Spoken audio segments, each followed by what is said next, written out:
Hi, I'm Henry T. Casey, and it's time to say happy birthday to Apple's iPad, which just turned 10. While we're excited for what comes next for the iPad and iPad Pro, this is a perfect time to look back at the 5 biggest moments in the device's decade, the stuff that helped it stay on the top of the mountain. Here are the 5 biggest moments in the iPad's history. In 2010, when Apple CEO Steve Jobs walked on stage to introduce the iPad, he spent a significant chunk of time using it in a cozy-looking leather chair. The Apple CEO said it's so much more intimate than a laptop, and then positioned it as a device strictly meant for consuming content, not creating it. The closest thing you could do to making something on the iPad was using email in the Mail app. Oh, how things have changed. For one, nobody laughs at the iPad's name anymore, and yeah, its first day saw many people making jokes about, well, sanitary napkins. In order for the iPad to become the super screen it is today, it had to get one of the iPhone's best features. That's the pixel-dense Retina Display, which made Apple's supersized iPad easier on the eyes, as resolution jumped from the barely HD to more than full HD. While this change may have been inevitable, it was more than necessary to position the iPad as the best tablet around, since the device was primarily used for watching TV and movies. The clarity of the screen was also huge for reading ebooks, allowing letters to render more crisply. The first iPad Pro was Apple's big play to make us rethink its tablet, releasing it alongside the Apple Pencil stylus and the Smart Keyboard cover case for artists and writers respectively. This was Apple saying it's not just for Netflix. Also, the iPad Pro featured an A9X processor, which was much faster, and a new higher capacity storage option, maxing out at 256 gigabytes.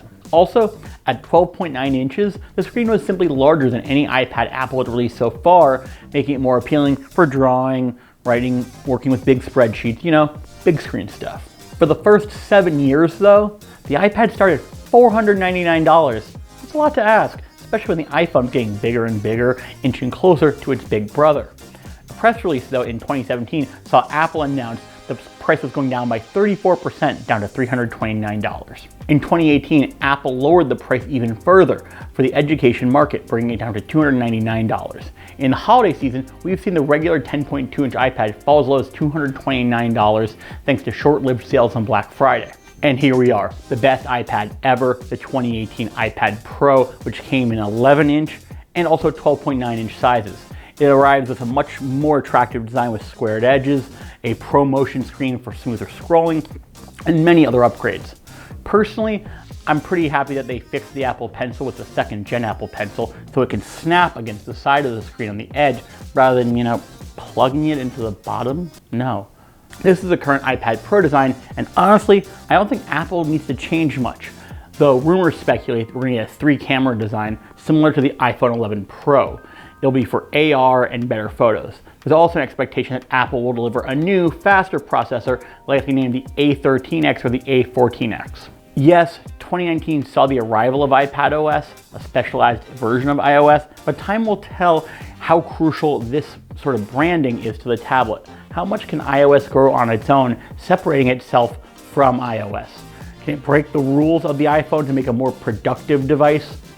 Sure, iPadOS lets you see 3 apps at once, but can the apps work together? Can you actually do things at the same time with, say, Skype and an audio recording app for podcast creation? We'll find out in the future. We look forward to seeing the next iteration of iPadOS to see how Apple allows and enables the iPad to thrive. Stay tuned to Tom's Guide for everything you need to know about the iPad, including rumored 2020 iPad Pros.